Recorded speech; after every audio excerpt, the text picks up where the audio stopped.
AstroPay Wallet App. The pros, the cons. The AstroPay Wallet App promises fast, simple and secure digital payments worldwide.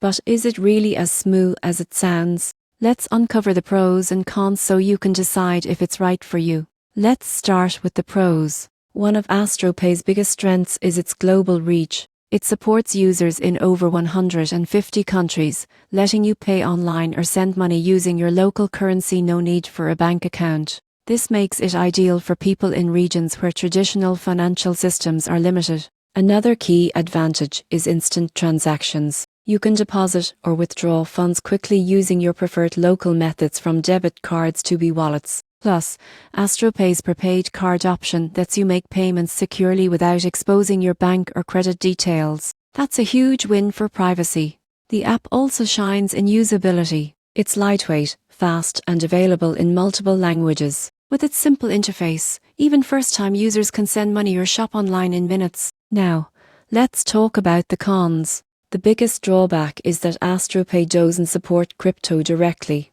While it's expanding its ecosystem, right now, it's focused mostly on fiat transactions, not digital assets. Another con is limited availability of merchants. Although AstroPay partners with many international websites, it's still not as widely accepted as PayPal or major credit cards. Lastly, fees can vary depending on your country and payment method. Some users report small conversion or withdrawal charges that add up over time. In conclusion, the AstroPay Wallet App is perfect for users looking for fast, safe and borderless payments, especially in regions where banking access is limited. The surprising truth? It's one of the most practical solutions for everyday digital transactions, even if it's not quite ready to replace your crypto wallet just yet.